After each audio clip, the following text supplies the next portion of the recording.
పరిశుద్ధుడు మన రక్షకుడైన యేసుక్రీస్తు ప్రభు నామములో కూడి వచ్చిన మీ అందరికీ నా ప్రేమ వందనాలు తెలియజేస్తున్నానండి. ఈ దినం మన ధ్యానం నిమిత్తము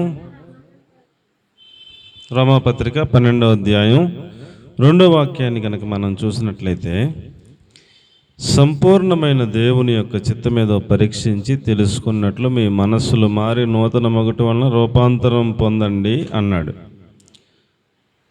అలాగే సంపూర్ణమైన దేవుని యొక్క చిత్తములో ఒక మెట్టు ఏమిటనగా పూర్ణమైన ఓర్పు దీర్ఘశాంతము అన్నాడు. ఏంటండి? పూర్ణమైన ఓర్పు దీర్ఘశాంతము కలిగి ఉండాలి, అది దేవుని యొక్క చిత్తం అన్నాడు అండి. చిన్న ప్రార్థన చేసుకుందాం. పరిశుద్ధమైన తండ్రి, అల్పుడునైన నన్ను, నిష్ప్రయోజకుడైన నన్ను మీ సిలువ చాటును మరుగుపరిచి నన్ను అంగీకరించి అగ్ని చేత కాల్చిపుటం మెసి పరిశుద్ధపరిచి మా అందరి ఆత్మీయ మేలు కొరకై మీరే మాతో మాట్లాడి సంపూర్ణ ఓర్పు కలిగిన వారముగాను దీర్ఘశాంతం కలిగిన వారుగాను మేమందరం మారునట్లుగా సహాయం చేయమని యేసయ్య పేరట ప్రార్థించి అడిగి వేడుకొని పొంది ఉన్నాము తండ్రి, ఆమేన్. ప్రియులారా, మనలను దీర్ఘశాంతం కలిగి ఉండమని చెప్తున్నాడంటే దేవుడు మనలను ఓర్పు కలిగి ఉండాలని ఆయన కోరుకుంటూ ఉన్నాడు అని అంటే, ముందుగా ఆయనే దీర్ఘశాంతం కలిగినవాడు. ఆయనలోనే ఏ క్వాలిటీ ఉందండి? సంఖ్యాకాండంలో రాసి ఉంది ఆ మాట. సంఖ్యాకాండం 14వ అధ్యాయం 17వ వచనంలో యెహోవా దీర్ఘశాంతుడు అన్నాడు. దేవుడు ఎలాంటి వాడు అంటండి? దీర్ఘశాంతము కలిగినటువంటి వాడు. ఆయన దీర్ఘశాంతం కలిగిన వాడు కాబట్టే మనం ఇలాగ ఉన్నాం. ఆయన దీర్ఘశాంతం కలిగిన వాడు కాబట్టే ఇంకా భూమి అంతరించిపోలేదు. ఎక్కడ చూస్తే అక్కడ అవినీతి కదా, ఎక్కడ చూస్తే అక్కడ అబద్ధాలు, ఎక్కడ చూస్తే అక్కడ అక్రమాలు, అన్యాయాలు, దుర్మార్గం, ఇవన్నీ చూస్తున్న దేవుడు దీర్ఘశాంతం కలిగిన వాడు కాబట్టి, ఓర్చుకునేవాడు కాబట్టి, ఇంకా మారతారులే, ఏదో మాట పట్టుకుంటుంది, ఏదో ఒక సేవకుడు చెప్పిన మాట ఏదో ఒక రోజున వాళ్ళకి పట్టుకుని మారతారులే అని దీర్ఘశాంతం కలిగిన వాడు కాబట్టి ఇంకా అలాగా ఓపిక పడుతున్నాడు. దీర్ఘకాలము శాంతం కలిగి అలా చూస్తున్నాడు. లేకపోతే నోహు కాలంలో ఒకసారి జలప్రలయాన్ని పంపించి అందరినీ నాశనం చేయలేదా? సొదొమ గొమొర్రా ప్రజలను అగ్ని గంధకాలు పంపించి నాశనం చేయలేదా? ఆ ఒక్కసారి నోహు టైంలో జలప్రలయం పంపించి నాశనం చేసినప్పుడే చాలా బాధపడ్డాడు ఆయన. ఇలాగ ఇంకెప్పుడు భూమి మీదకి జలప్రలయంను రప్పించను అని మీకును నాకును సూచనగా, గుర్తుగా ఆకాశంలో ఒక ధనస్సును పెడుతున్నానని 7 రంగులు కనపడతాయి కదా వర్షం వచ్చినప్పుడు, ఆ ధనస్సును పెట్టి ఇంకెప్పుడు ఇప్పుడు చేసినట్టుగా భూమి మీదకి జలప్రలయాన్ని రప్పించను అన్నాడు. ఆయన ఎంత న్యాయవంతుడో, ఎంత పరిశుద్ధుడో, పాపాన్ని చూసి ఎంత అసహించుకుంటాడో, తట్టుకోలేడో, ఆ క్వాలిటీని బట్టి నోహు టైంలో జలప్రలయాన్ని రప్పించాడు.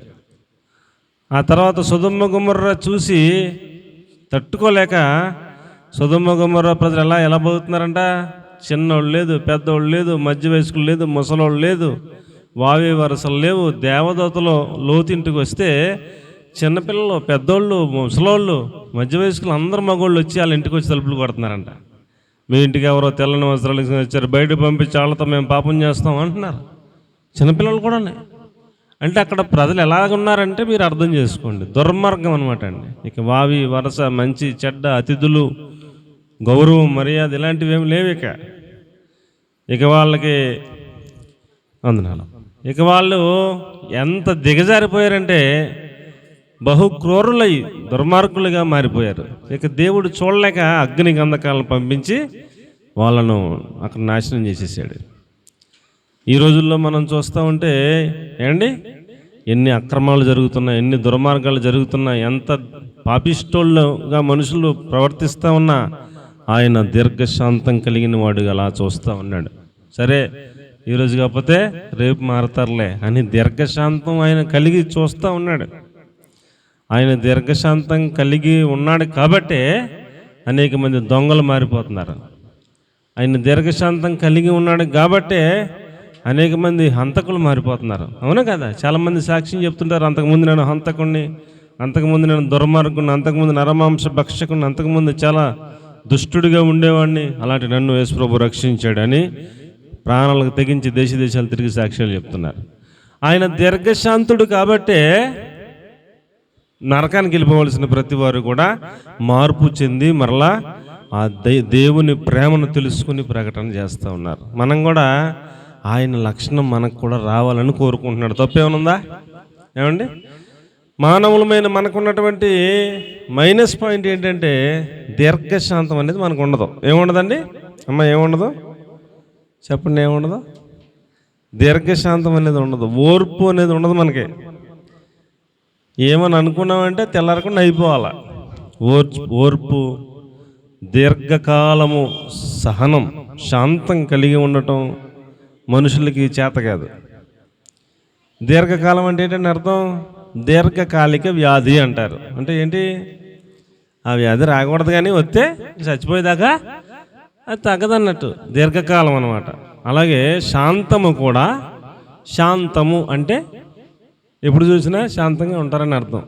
దీర్ఘశాంతం అంటే ఇక వాళ్ళకి ఎంత మనం కోపం రప్పించేద్దాం అనుకున్నా కోపం రాదు, అలాగే నెమ్మదిగా శాంతిగా ఉంటారనమాట అండి.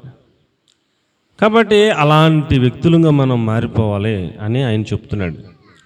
ఆయన ఎంత దీర్ఘశాంతం కలిగిన వాడు కాకపోతే ఒకడు వచ్చి ముట్టుకెళ్ళి ముట్టి నిన్ను ఎవడు కుట్టాడో చెప్పంటే మళ్ళంటే ఎవరన్నా అయితే కోప్పడమా, ఏరా బుద్ధి ఉందా లేదురా, ముట్టుతావు నన్ను అని మనం అయితే కోప్పడిపోయాడు మీద అరిచేస్తాం కదా. ఆయన మాట్లాడాల అంటే ఆయనలో ఏముంది?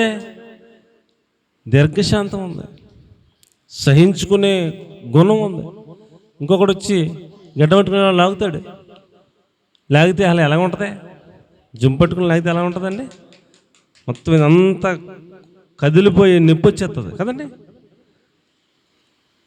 ఆయన ఏమల్లా, ఎంతమంది ఎంత అపహాస్యం చేసినా ఏం మాట్లాడాలా, ఆయనలో ఉన్న దీర్ఘశాంతాన్ని ఆయన చూపించాడు. మనం కూడా మన ఇంట్లో కొంచెం దీర్ఘశాంతం కలిగిన వాళ్ళుగా ఉండుటకు మనము ప్రయత్నం చేయాలి, సాధన చేయాలి, నేర్చుకోవాలి. సంపూర్ణమైన దీర్ఘశాంతులంగా మనం మారిపోవాలి అనేది దేవుని యొక్క చిత్తం. రండి మనం ముందుకెళ్దాం. హెబ్రీ పత్రిక 12వ అధ్యాయం 3వ వచనంలో, తిరస్కారమంతయు ఓర్చుకుని నా యేసు ప్రభువును తలంచుకోండి అన్నాడు. మనకి ఏదన్నా బాధ వచ్చినప్పుడు, మనకి ఏదన్నా కోపం వచ్చేస్తున్నప్పుడు, అవతలను చూసినప్పుడు మనకి ఏదన్నా కోపం వచ్చేస్తున్నప్పుడు మనకి ఏం తలంచుకోవాలంట? యేసు ప్రభువుని తలంచుకుంటే కోపం తగ్గిపోద్ది. యేసు ప్రభువుని తలంచుకుంటే కోపం తగ్గిపోద్ది. ఆయనను ఇలా పట్టుకుని లాగినా కోపడలేదు, ఆయన ఇలా ముట్టినా కోపడలేదు, ఆయన్ని ఎంత హింసించినా కోపడలేదు, నేను ఈ చిన్నదానికి ఎందుకు కోపడాలి అని మనం కాస్త దీర్ఘశాంతమును నేర్చుకోవాలని అర్థమవుతుంది. దేవునికి స్తోత్రం కలుగును గాక. ప్రసంగి గ్రంథం 10వ అధ్యాయం 4వ వచనంలో అంటాడు, ఏలువాడు నీ మీద కోపపడిన ఎడల.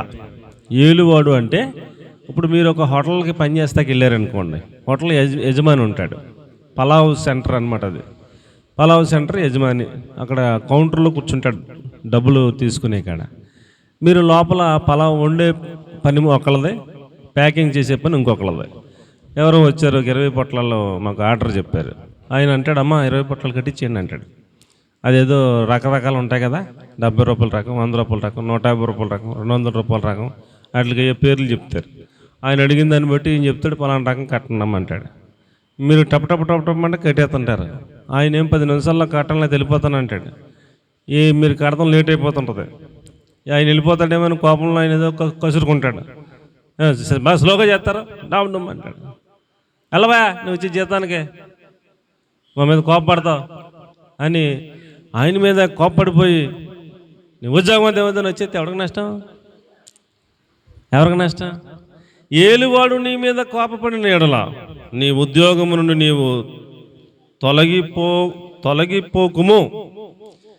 నీ మీద ఏలుబడి చూసేవాడు, నీకు ఉద్యోగం ఇచ్చినవాడు, అది ఏదో ఉద్యోగం, ఏదోటి జీతం, ఏదో ఉద్యోగం. ఆడు కోప్పడిని వల్ల నువ్వు ఏం చేయకూడదంట, నీ ఉద్యోగం నుండి నువ్వు తొలగిపోకుము, ఓర్పు గొప్ప ద్రోహ కార్యములు జరగకుండా చేయను అన్నాడు. ఏం చేయమంటున్నాడు? ఓ పోన్లే అంటాడు, ఓర్చుకోరా బాబు నీకే మంచిదని చెప్తున్నాడు. ఎలాగంట, ఆయన జీతంగా పెట్టుకున్నాడు, ఆయన పరిస్థితిని బట్టి వాళ్ళని కొంచెం మీ మీద రెండు కేకలేస్తే ఆడు 10 నిమిషాలు వెళ్ళిపోతా అన్నాడు, కొంచెం శాంతించి ఇంకొక 5 నిమిషాలు ఉంటాడు. ఈయన మాట్లాడకపోతే ఏంటంటే అని వెళ్ళిపోతాడు. వెళ్ళిపోయేవాడిని ఆపుతాకి ఏదో 4 కేకలు ఎత్తాడు. ఆయన కోపడుతున్నాడు, తొందరగా ఇచ్చేస్తాడు, నాడు ఆగుతాడు. ఇంకో 5 నిమిషాలు లేట్ అయినా ఉంటాడు, బేరం బాకుండా ఉంటుంది, ఏదో ఆయన తెప్పలేని పడతాడు. నువ్వు కదా అంత ఓర్చుకోరా బాబు, ఏలువాడు నిన్నేదో అన్నాడని నువ్వు ఉద్యోగంలోంచి తొలగిపోవద్దు అన్నాడు. ఆ కోపం ఉంటే నువ్వు ఏ ఉద్యోగంలో జాయిన్ అయినా నిన్ను ఎవడో కూడా ఏదో అంటాడు, ఏదో కోపంతో 10 చోట మానేస్తావు, నువ్వు ఎక్కడ ఉద్యోగం చేయలేవు, నీ వల్ల కాదు, నీకు బతుకు తెరుగు దొరకదు. ఇక ఆ మాత్రం ఓర్పు, ఆ మాత్రం శాంతంగా ఉండటం లక్షణం నీకు లేకపోతే అసలు నువ్వు బతకలేవు అని చెప్తున్నాడు. ఇంకా రోమాపత్రిక 5వ అధ్యాయం 3వ వచనంలో అంటాడు, ఓర్పు పరీక్ష నిరీక్షణను కలుగజేయనని ఎరిగి శ్రమల యందు అతిశయపడాలి అన్నాడు. ఓర్పు ఏం చేద్దంటండి, ఓర్పు ఉన్న వాళ్ళకే పరీక్ష వస్తుందంట. ఏమవుతుందంట, కాతో ఓర్పు ఉన్న వాళ్ళకి పరీక్ష వస్తుందంట. అసలు ఓర్పు లేని పరీక్షలు ఏమి రావు. అసలు ముందే ఓర్పుగా ఉన్నాడు, ముందే కలబడిపోయి ముందే ఫస్ట్నే కోపం పడిపోతాడు కదా, అలాంటి వాడికి పరీక్షలు ఏముండవు. కాతో ఓర్పు ఉన్నవాడికి ఏముంటుంది, వీడు ఎంత ఓర్పుకుంటాడో చూద్దామని కాతో పరీక్ష పెడతాడనమాట. ఆ పరీక్ష ఓర్పు పరీక్ష నిరీక్షణను కలుగజేయనని ఎరిగి శ్రమలు వచ్చినా కూడా ఆ శ్రమలలో అతిశయపడదాం కానీ ఓర్పును మాత్రం వదిలేయొద్దని చెప్తున్నాడు. దేవునికి స్తోత్రం కలిగిన కానీ దీర్ఘశాంతం కలిగిన వాళ్ళుగా మనం ఉండాలి. అది దేవుడు చెప్తున్నటువంటి పాఠం. లాంగ్ సఫరింగ్ అంటాడు. అంటే సఫరింగ్ అంటే బాధపడటం, లాంగ్ అంటే దీర్ఘకాలంగా నీవు బాధపడే పరిస్థితులు ఉన్నప్పటికీ శాంతంగానే ఉండు, కోపపడకు, ఆగ్రహము చూపకో. కొన్ని కుటుంబాల్లోనండి వాళ్ళకి కానీ కోపం వస్తే చెంబి ఇసిరేస్తారు, గిన్నె ఇసిరేస్తారు, కొండ ఇసిరేస్తారు, అన్నం ప్లేట్ ఇసిరేస్తారు అన్నంతో పాటు. ఏమండి, ఆ ఇసిరేసిన చెంబు అవతలడికి ఎక్కడన్నా తగులుతుందో, రక్తమే వచ్చేద్దో, ఏమన్నా ఎక్కడన్నా కట్ అయిపోద్దో, ఇంకేమీ ఉండదుక. ఆడికి కానీ ఆవిడికి కానీ కోపం వచ్చిందంటే కొండలు బద్దలైపోతాయో, టీవీ బద్దలైపోద్దో, అద్దం పగిలిపోద్దో, ఏమైపోద్దో. ఇక ఆ కోపంలో ఇక మనం ఏం చెప్పలేము. ఇక అలా ఉంటారు కొంతమంది. అవును కదా, అలాగ ఉంటాం కరెక్ట్ కదరా బాబు. మనం ఆరాధించే దేవుడు దీర్ఘశాంతం కలిగిన వాడు. మనము కూడా దీర్ఘశాంతులంగా ఉండటానికి మనం నేర్చుకోవాలి, ప్రయాసపడాలి, సాధన చేయాలి. మనం కూడా సంపూర్ణ ఓర్పు కలిగిన వారుగా, సంపూర్ణ దీర్ఘశాంతం కలిగిన వారుగా మారిపోవాలన్నదే దేవుని యొక్క సంపూర్ణమైన చిత్తం అన్నాడు అండి. అలాగా రోమాపత్రిక 12వ అధ్యాయం 12వ వచనంలో అంటాడు, నిరీక్షణ గలవారై సంతోషించుచు శ్రమయందు ఓర్పు గలవారై ప్రార్థనయందు పట్టుదల కలిగి ఉండండి అన్నాడు. శ్రమలు వచ్చినప్పుడు ఆ శ్రమలలో ఓర్పును కలిగిన వాళ్ళంగా, ఆ శ్రమల నుంచి బయటపడటానికి ప్రార్థనయందు పట్టుదల కలిగి ఉంటే శ్రమల నుంచి బయటికి దేవుడు తీసుకొస్తాడు. ఆ మాత్రం ఓర్పు, ఆ మాత్రం దీర్ఘశాంతం ఉంటే నువ్వు బయటపడతావు. మరలా తైలముతో నీ తల అంటుతాడు, నీ శత్రువులు ఎదుటి నీకు భోజనం పెడతాడు, నిన్ను ఆనందింపజేస్తాడు. ఇంకా బోలంతా ముందు ఉందే నీకు ఆశీర్వాదం. ఇప్పుడు కూతంత కష్టం వచ్చిందని కంగారు పడిపోకో, గాఢ అంధకారపు లోయ వచ్చిందని చెప్పేసి తొందరపడిపోకో. లోయ కాసేపే 10 నిమిషాల తర్వాత మళ్ళీ బయట పెడతాడు దేవుడు. శత్రువులు ఎదుటి భోజనం పెడతాడు, తలతో నూనెతో తల అంటుతాడు, నిన్ను ఆనందింపజేసి ఆశీర్వదిస్తాడని చెప్తున్నాడు. దేవునికి స్తోత్రం కలిగిన గాక. యాకోబు పత్రిక 1వ అధ్యాయం 4వ వచనం కనుక మనం చూస్తే, మీరు సంపూర్ణులను ఓర్పు తన క్రియను కొనసాగింపనియండి అన్నాడు. మనము సంపూర్ణులంగా మారటం కోసం ఓర్పు తన క్రియను మన లోపల కొనసాగింపనియండి అన్నాడు. కాబట్టి మన కుటుంబంలో భర్త కోప్పడినా అంత తొందరగా భార్య కోప్పడకూడదు. ఒకవేళ భార్య కోప్పడిపోతే భర్త కొంచెం నిదానించాలి, కోప్పడిపోకూడదు. ఆయన గొప్పడిపోయి మీరు గొప్పడిపోయి ఇక తగులడిపోద్ది కదా కుటుంబం. దీర్ఘశాంతం ఉండాలి ఇంట్లో. ఏమండి, కొడుకు కోప్పడిపోతున్నాడు, తండ్రి అయినా తగ్గాల. తండ్రి కోప్పడిపోతున్నాడు, కొడుకైనా తగ్గాల. అవునంటారు కదంటారా ఏమండి? లేకపోతే అక్క మంచి రేజులో ఉంది, చెల్లెళ్ళైనా తగ్గాల. చెల్లెళ్ళు కొంచెం కోపంగా ఉంది, అక్క అయినా తగ్గాల. ఇలాగున మనం అందరం కూడా మన లోపల ఓర్పు తన కార్యాన్ని కొనసాగింపు చేసుకుంటూ సంపూర్ణంగా మారాలి అంటూ దేవుని వాక్యం తెలియచేస్తూ ఉంది.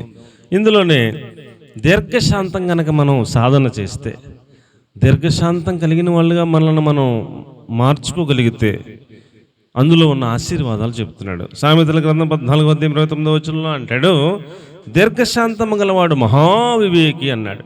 దీర్ఘశాంతం కలిగిన వాడు మహావివేకి అంట. కోపం ఉన్నవాడు మూర్ఖుడు, కోపం ఉన్న స్త్రీ కూడా మూర్ఖురాలు. వాళ్ళకి తెలివితేటలే ఉండవు. కొంతమందికి చిన్న మాటకే కోపం వచ్చేస్తుంటుంది. కోపం వచ్చేసి 3 రోజులు మాట్లాడరా, అసలు ఆ దరిదాపులు రారు, అసలు అక్కడ ఆగరు, కొన్నెత్తి చూడరు.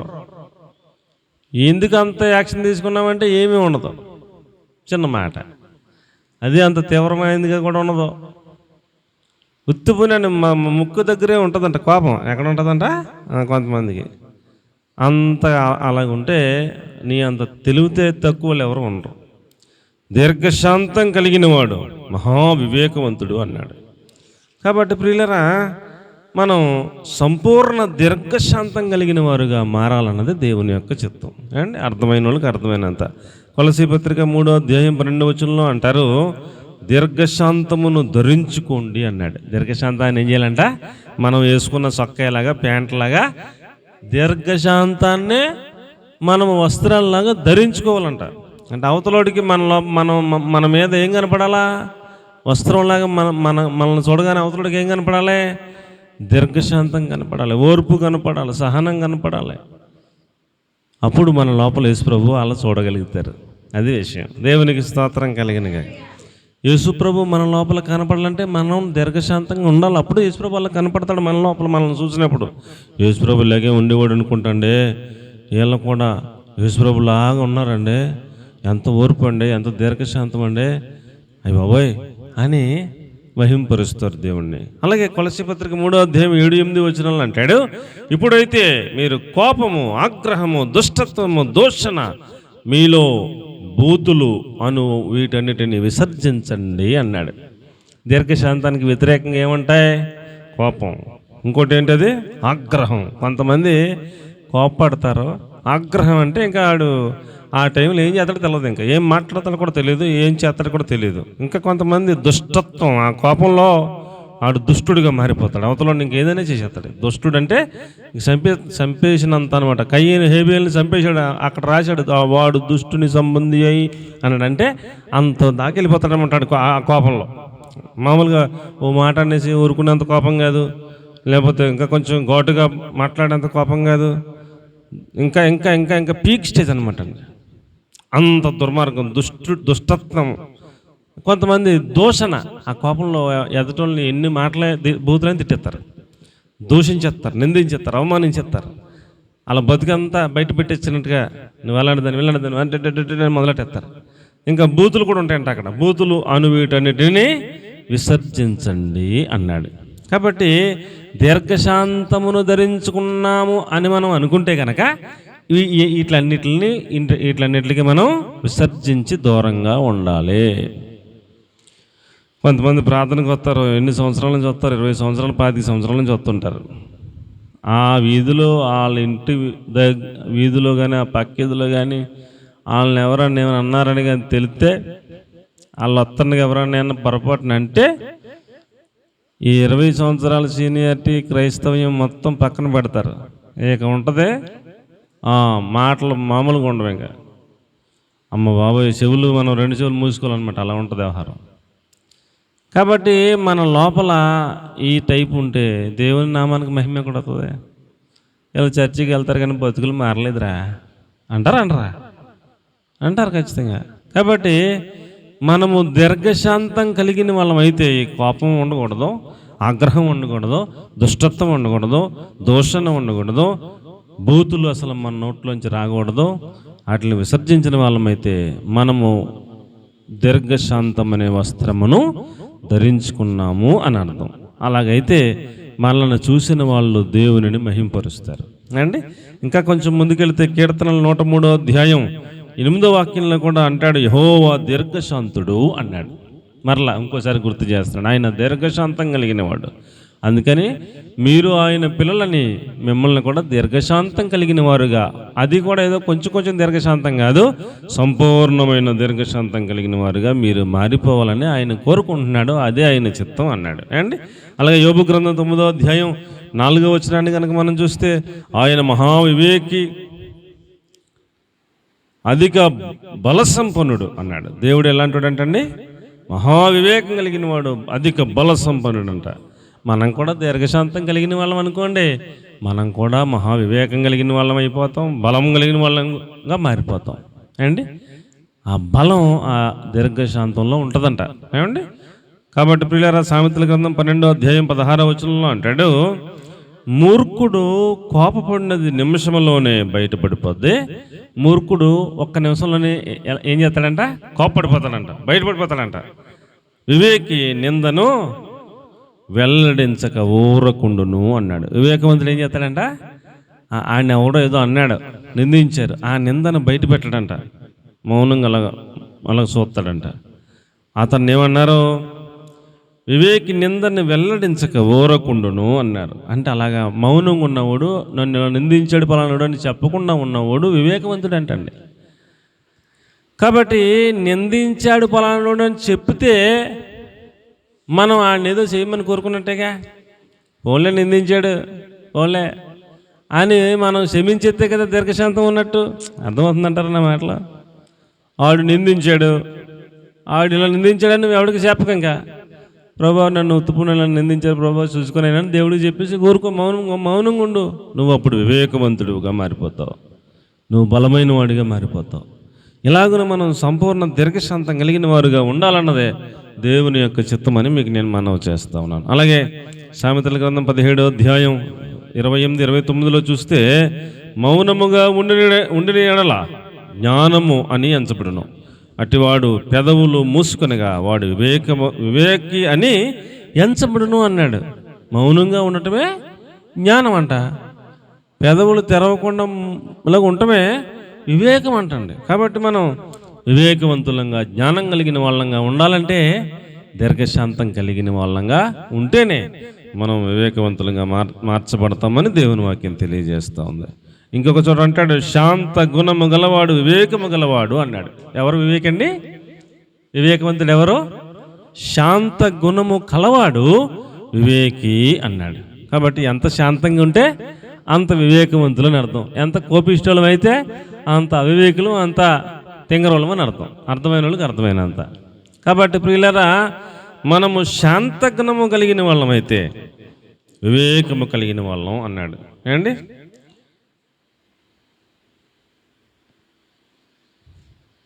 తర్వాత సామెతల గ్రంథం 12వ అధ్యాయం 27వ వచనంలో చూసినట్లయితే, వివేకి అయిన వాడు తన విద్యను దాచిపెట్టును అన్నాడు. వివేకవంతుడు ఏం చేస్తాడంట? తన విద్యను దాచిపెట్టును అన్నాడు.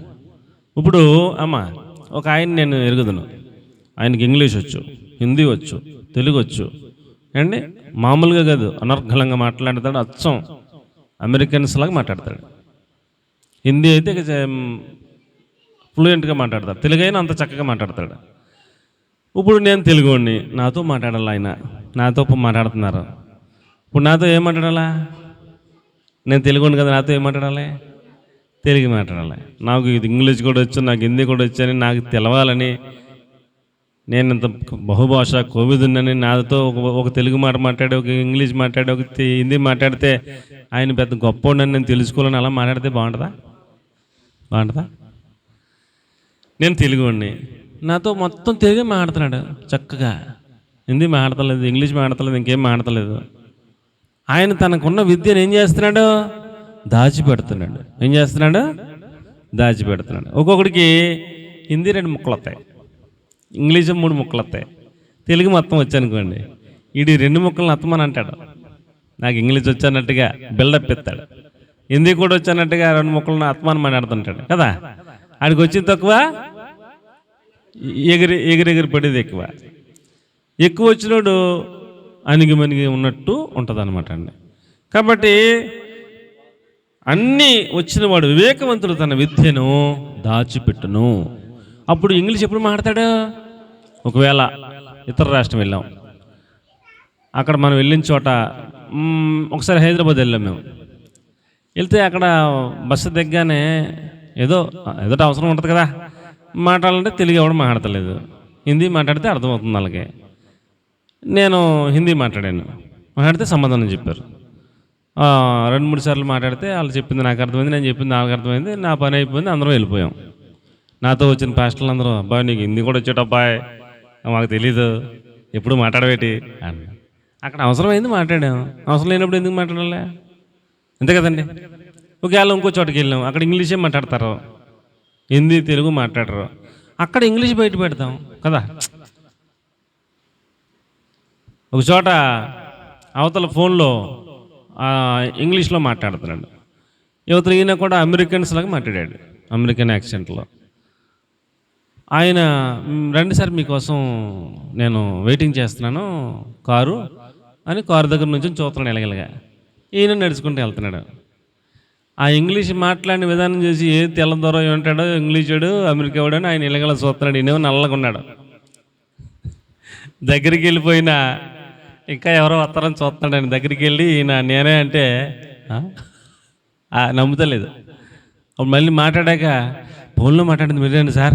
అవును నేనే, రండి సార్ అంటాడు. అప్పుడు అంటే ఆ మాటను బట్టి ఆయన ఏం అర్థం చేసుకున్నాడు? అమెరికా అయినా అని అర్థం చేసుకున్నాడు. చూస్తేనేమో తెల్లదొర ఎవరు కనపడతలేదు. కాబట్టి అవసరమైన చోట విద్యను బయట పెట్టాలి, విద్యను దాచిపెట్టాలి. అలాగున వాళ్ళ వివేకవంతులు అన్నట్టు మాట్లాడాడు. కాబట్టి ప్రియులరా, మనం దీర్ఘశాంతం కలిగిన వాళ్ళమైతే ఎలా మారిపోతామంటే చెప్పండి, వివేకవంతులంగా మారిపోతాం. ఏమండి అర్థమవుతుందా నా మాటలు? ఏమన్నా అమ్మా అర్థమైందంటారా? సామెతల గ్రంథం 14:15లో వివేకి అయిన వాడు తన నడతలను బాగుగా కనిపెట్టును అన్నాడు. ఏం చేస్తాడంటండి? వివేకవంతుడు తాను నడుస్తున్న తన నడతను తానే జాగ్రత్తగా కనిపెట్టుకుంటాడంట. పొద్దున్న సాయంత్రం దాకా ఎలా నడిచాను, ఎక్కడ నడిచాను, ఏమైనా రాంగ్ రూట్లో వెళ్ళానా, పక్క సందులోకి వెళ్ళానా, పొరపాటుగా ఏమైనా మాట్లాడానా, తన నడతలను తానే కనిపెట్టుకుంటాడు. అలాంటి వారిని వివేకవంతులు అంటారు. దీర్ఘశాంతం ఒకటి ఉంటే ఇంత వివేకం, ఇంత జ్ఞానం, తన నడతను తానే కనిపెట్టుకునేంత వివేకం ఇవన్నీ వస్తాయంట. కాబట్టి ఊరికనే చిన్నదానికి పెద్దానికి కోప్పడిపోయి వాడి దగ్గర ఏముండదో దీర్ఘశాంతం కలిగిన వాళ్ళుగా మనం మారాలి. యెహోవా దీర్ఘశాంతం కలిగిన వాడు, ఓర్చుకున్నాడు, సహించుకున్నాడు. ఈ లక్షణాలు మీరు కూడా కలిగి ఉండండి. సంపూర్ణ దీర్ఘశాంతం కలిగిన వారుగా మీరు మారిపోవటమే దేవుని యొక్క చిత్తం అన్నాడు. దేవునికి స్తోత్రం కలుగును గాక. ఇంకా చాలా ఉన్నాయి, ఇంకో మాట చెప్దామా అండి? ఇంకో మాట చెప్దాం, మిగిలిన రేపు చెప్పుకుందాం. సామెతల గ్రంథం 16:32 దీర్ఘశాంతము గలవాడు శ్రేష్ఠుడు అన్నాడు. ఏమండి ఎవరు శ్రేష్ఠులంట? దీర్ఘశాంతం కలిగిన వారు శ్రేష్ఠుడు అన్నాడు. ఏమండి?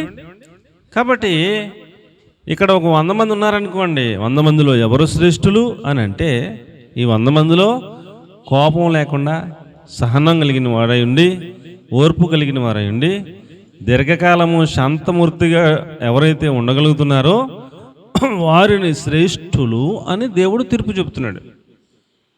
కాబట్టి మనము దీర్ఘశాంతం కలిగి ఉండునట్లుగా, ప్రభువా అలాంటి దీర్ఘశాంతం నాకు కావాలయ్యా, మాట్లాడితే కోపం వచ్చేస్తుంది, కోపం రాకుండా చేయి ప్రభువా, ఇంట్లో కోడల మీద కోపం రాకుండా, అత్తగారి మీద కోపం రాకుండా, కొడుకు మీద కోపం రాకుండా, మనవల మీద కోపం రాకుండా దీర్ఘశాంతం దయచేయి ప్రభువా అని మనం ప్రార్థన చేసుకోవాలి. దీర్ఘశాంతమే సహించుకోవటం, ఓర్చుకోవటం. ఏదైనా చెడు అనేది ఏదైనా ఉంటే పిల్లలకి చెప్పాలి మనం, ఇది తప్పు నాన్న, ఇలా కాదు అలాగని చెప్పాలి. అది చెప్పడం, గద్దించడం, బుద్ధి చెప్పడం అది వేరే, దీర్ఘశాంతం వేరే. నిన్నెవరైనా ఏమైనా అన్నప్పుడు నువ్వు కోప్పడకుండా దీర్ఘశాంతం కలిగి ఉండటం అది చాలా ఉత్తమమని దేవుని వాక్యాన్ని బట్టి మనకు నేర్పించబడతా ఉంది. మత్తయి సువార్త 10:31 అంటాడు, మీరు అనేకమైన పిచ్చుకల కంటే శ్రేష్ఠులు అన్నాడు. అంటే మనం అనేకమైన పిచ్చుకల కంటే మనము శ్రేష్ఠులం అన్నాడు. కాబట్టి ప్రసంగి 7:8 అన్నాడు, శాంతము గలవాడు శ్రేష్ఠుడు అన్నాడు. శాంతం ఉండాలి, శాంతం. ఎవడన్నా పక్కన కోప్పడిపోతుంటే అండి, ఉగ్రుడైపోతుంటే ఆడిని వెళ్ళి శాంతపరచగలిగితే ఆడు సూపరం. ఎవడైనా ఒకడు కోప్పడిపోతాను ఇంకొకటి వెళ్ళి అగ్నికి అగ్నికి ఆజ్యం పోసినట్టుగా ఆయన ఇంకా రెచ్చగొట్టేస్తారు పక్కన వెళ్ళి కదా. ఆయన ఇంకా ఉగ్రుడైపోలే చేసేస్తారు వీళ్ళు. ఇంకోటి ఏదో పుల్ల చేస్తారు వెళ్ళి. ఆడు మామూలుగా కొంచెం కోపంగా ఉన్నవాడు ఇంకా ఉగ్రుడైపోతాడు. మనం పొలలేసి వాళ్ళకి ఉండకూడదు, ఇంకా రెచ్చగొట్టేసి వాళ్ళకి ఉండకూడదు. ఎవడైనా కోప్పడిపోతే మన ఇంట్లో ఆడి దగ్గరికి వెళ్ళి, రే బాబు ఎందుకు రాని ఆడికి ఏదో చెప్పి ఆడిని ఏం చేయాలి, శాంతింప చేయాలి. అది మంచి లక్షణం.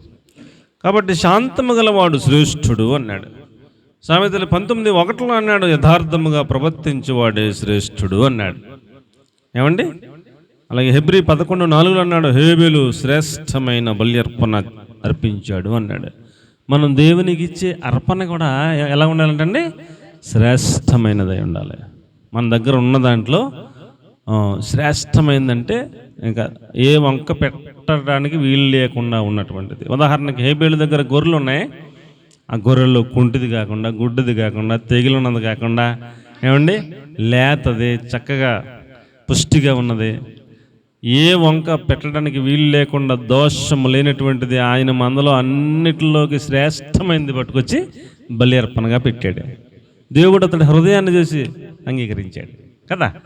కాబట్టి అర్పణ ఇచ్చేవాడు ప్రాముఖ్యం, అర్పణ కాదు. అర్పణ ఇచ్చేవాడు ప్రాముఖ్యం, ఇచ్చేవాడు మనసు ప్రాముఖ్యం. ఇచ్చేవాడు శ్రేష్ఠుడైతే అర్పణ కూడా శ్రేష్టమైనది అవుతుంది. దేవునికి మహిమ కలుగును గాక. అలాగే దానియేలు గ్రంథం 5వ అధ్యాయం 12వ వచనంలో అంటాడు, ఈ దానియేలు శ్రేష్టమైన బుద్ధి కలిగిన వాడు అన్నాడు. దానియేలు శ్రేష్టమైన బుద్ధి కలిగిన వాడు అంట. చిన్నప్పటి నుంచి ప్రార్థనాపరుడు, ముమ్మారు ప్రార్థన చేస్తాడు. ఏమండి? అంత త్వరగా కోప్పడే వ్యక్తిత్వం కాదు, దీర్ఘశాంతం కలిగిన వాడు. అతడు శ్రేష్టమైన బుద్ధి కలిగిన వాడు అన్నాడు. అలాగే ఎస్తేరు గ్రంథం 2వ అధ్యాయం 9వ వచనంలో ఎస్తేరుని గురించి రాస్తూ, ఎస్తేరు శ్రేష్టమైన స్థలమందు ఉంచబడింది అన్నాడు. ఎస్తేరు ఎక్కడ ఉంచబడింది అంటే అండి, అందరి పిల్లల్ని ఒక్కొక్క రూమ్ ఇస్తున్నాడంట. కానీ ఎస్తేరును చూడగానే అందరికి పిల్లలకి ఇచ్చిన రూమ్ కాదు, కొంచెం శ్రేష్టమైనటువంటి రాణికి ఇస్తారు కదా. ఇప్పుడు మామూలు చిలికెత్తులతో పాటు రాణి ఒకటేనా? అది కదా, శ్రేష్టమైన గదులు ఉంటాయి. మనం పొరుగురు వెళ్ళామనుకోండి, రెస్టారెంట్లు అయ్యే ఉంటాయి, స్పెషల్ రూమ్ అంటారు, మామూలు రూమ్ అంటారు. గదులు వెరైటీలు ఉంటాయి. 500 అంటాడు, 1000 అంటాడు, 1500 అంటాడు, 2000 అంటాడు. ఏంటి అన్ని గదులే, కానీ అందులో తేడాలు ఉంటాయి.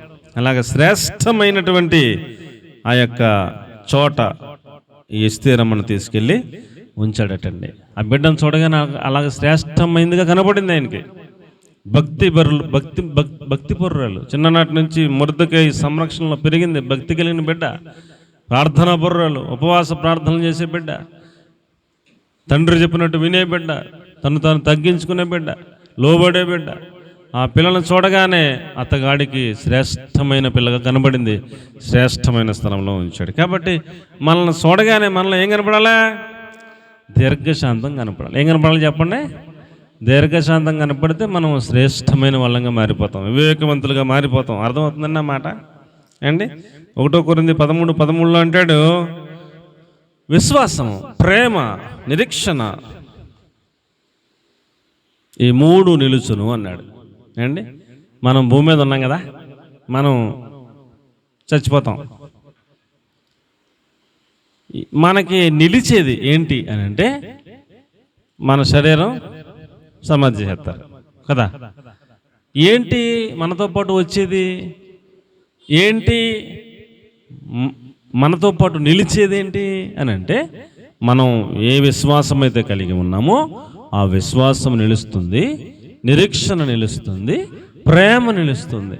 ఈ మూడింట్లో మళ్ళా ఏది శ్రేష్టమైంది అని అడిగితే శ్రేష్టమైనది ప్రేమయే అన్నాడు. ఏంటండి శ్రేష్టమైనది? మూడిట్లో విశ్వాసము, నిరీక్షణ, ప్రేమ. మూడిట్లో మళ్ళీ ప్రేమ శ్రేష్టమైంది అన్నాడు కదా. కాబట్టి దేవుడు మనల్ని ప్రేమించాడు కాబట్టి ప్రాణం పెట్టాడు. అవునా కదా అండి?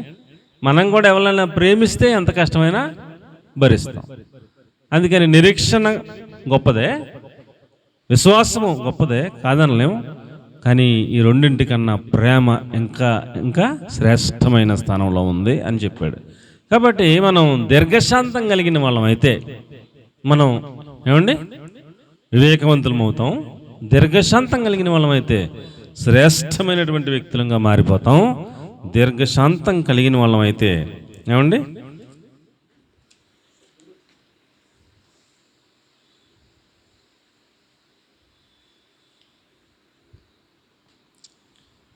ఆ యొక్క ఓర్చుకునే, సహించుకునే ఆ యొక్క సాధన మనం చేస్తాం.